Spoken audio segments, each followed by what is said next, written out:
Hello there.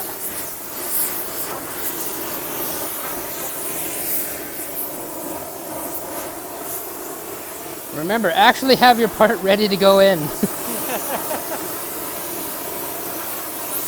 And, you know.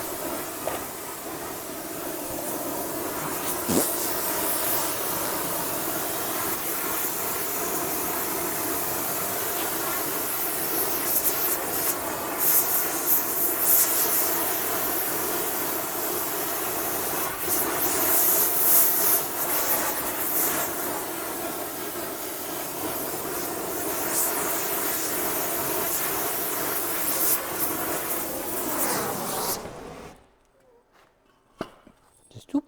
That's it. The hammer is just for in case. Oh, what were we hammering? One of those bushings that we were dinking with where it went in crooked. Yeah. Was that a bushing? Or was it a bearing race? I don't remember what it was, but it happens now and then. Oh, damn, I had somebody and I was like, yeah, I won't, yeah. Turn it over the other way while it cools down a little bit so that we're not heating up our bearing.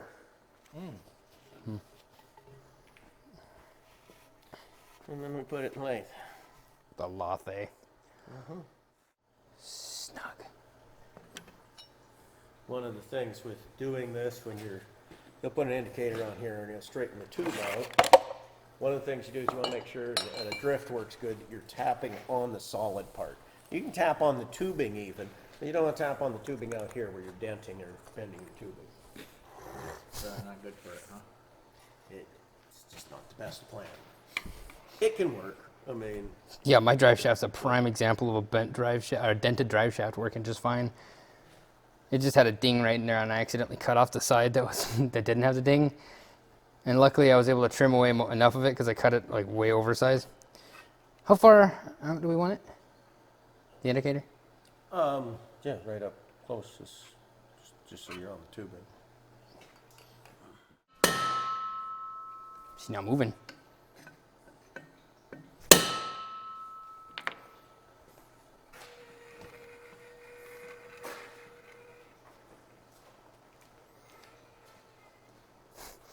Yeah, it's not moving.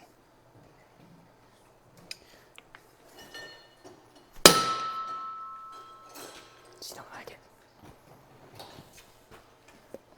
Grips and bites. Have to move the thing more.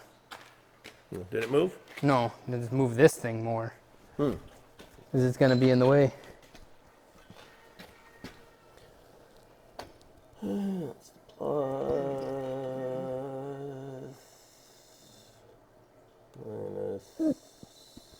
Oh, there's some tubing deflection right there. It is, where these lines are, it does waver a little bit.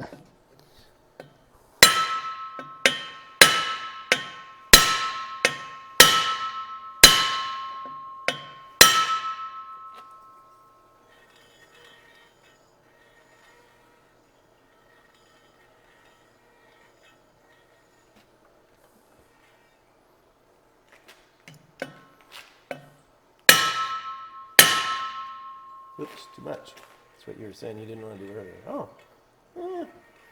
not bad.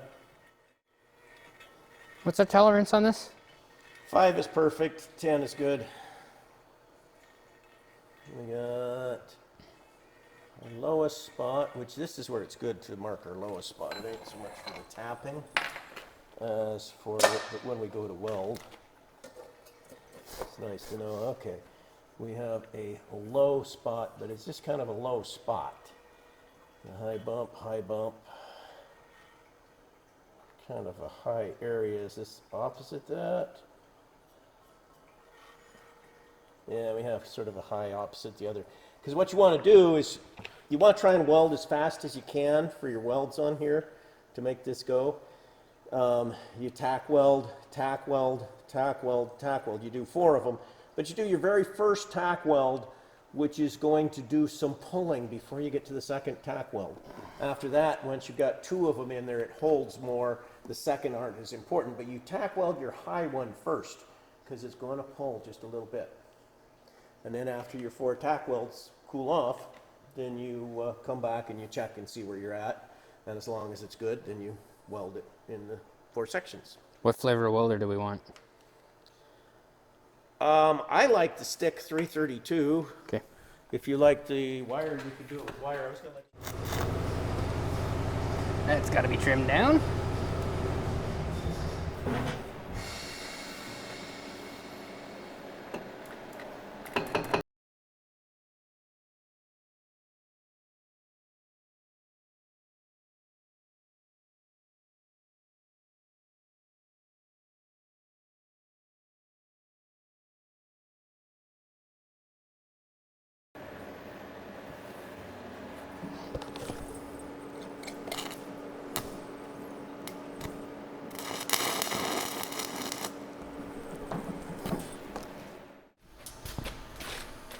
Care to explain?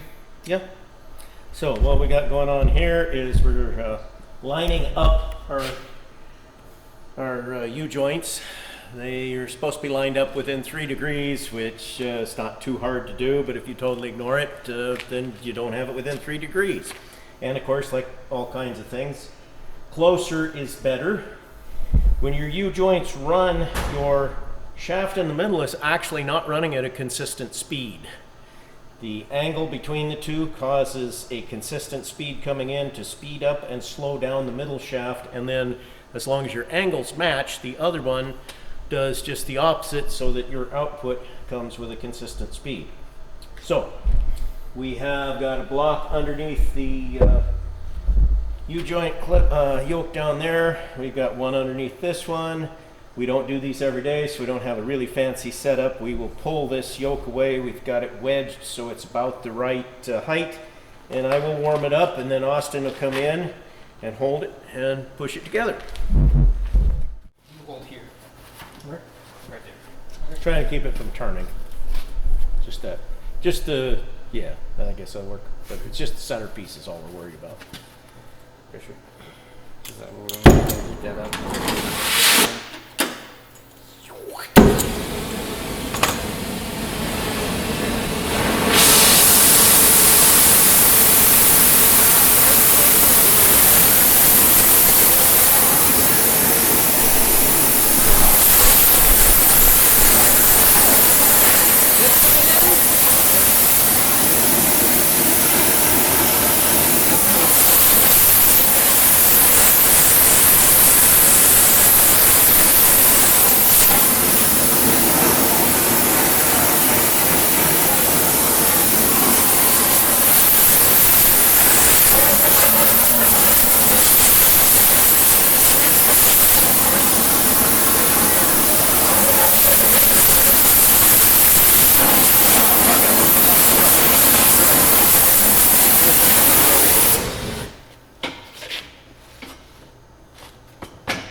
They match is what you do. You match.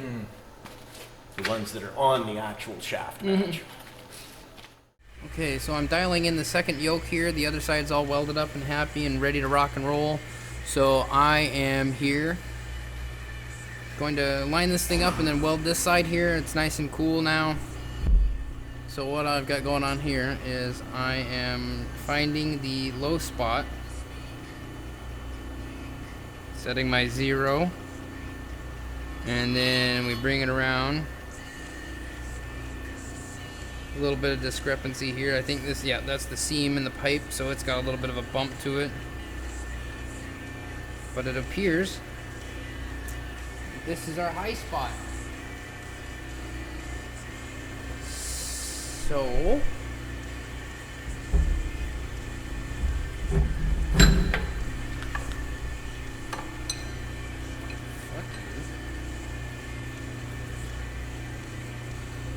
give her a little bonk here.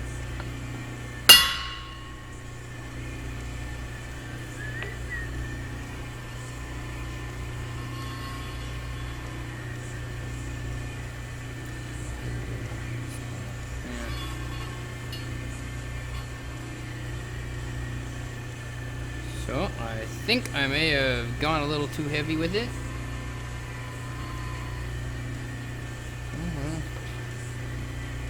go again.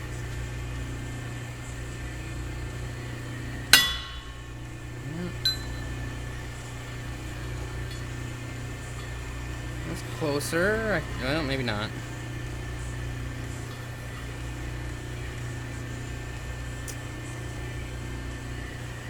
The other side was a bit more stuck. I don't need to wonk on it that hard, apparently.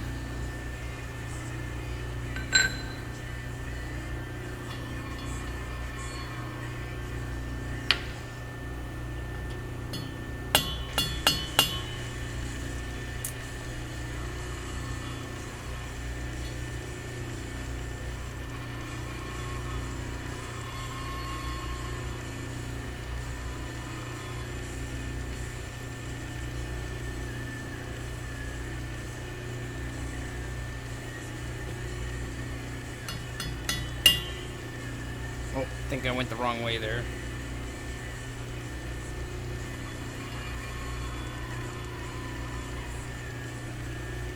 Yeah, went the wrong way.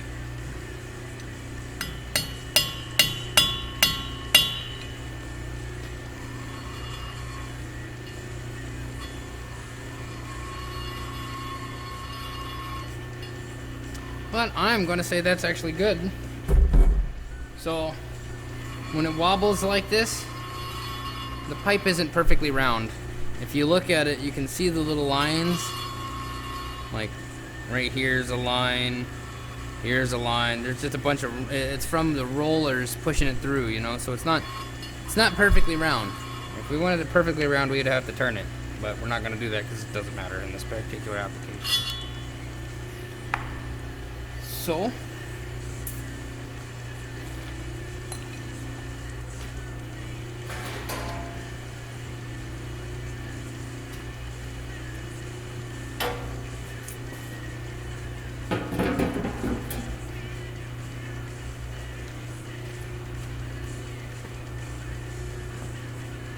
this is to protect the ways from welding. We certainly don't want to hurt our lathe, so I put this down here, and then I'll weld this up next.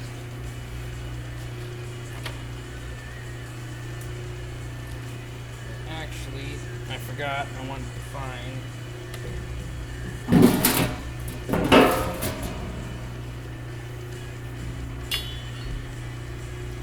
find the high spot here so I can put my weld right there.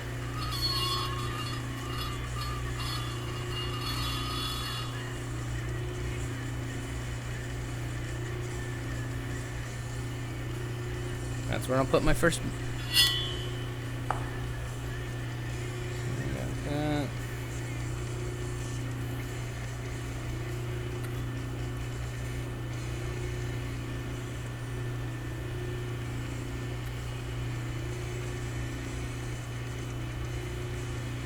First.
Yeah, make it very clear that I am not a professional welder.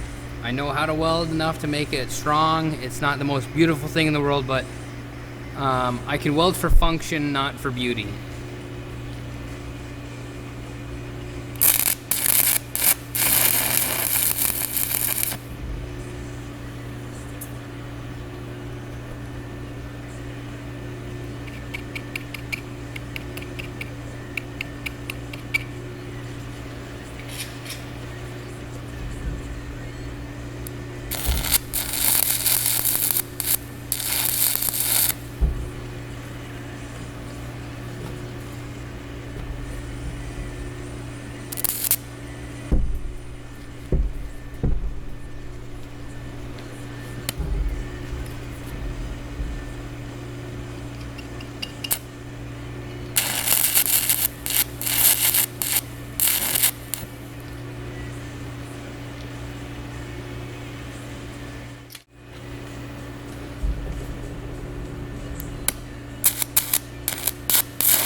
That was going so fucking well.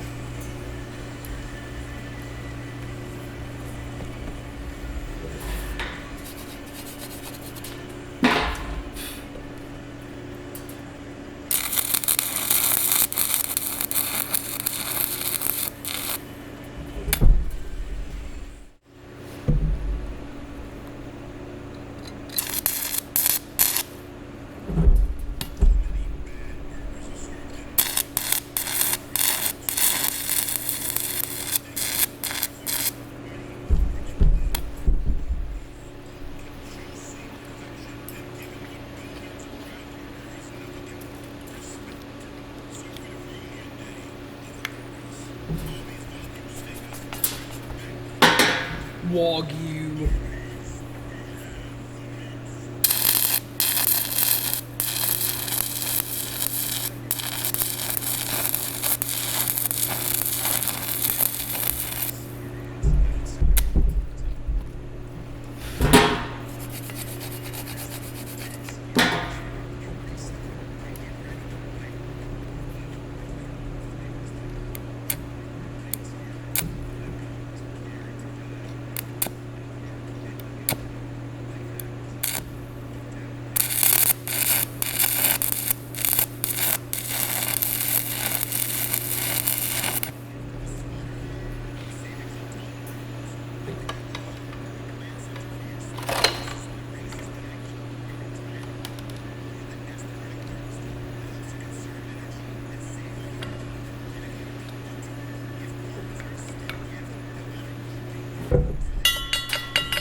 fucking just stay up.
Why are you so fucked?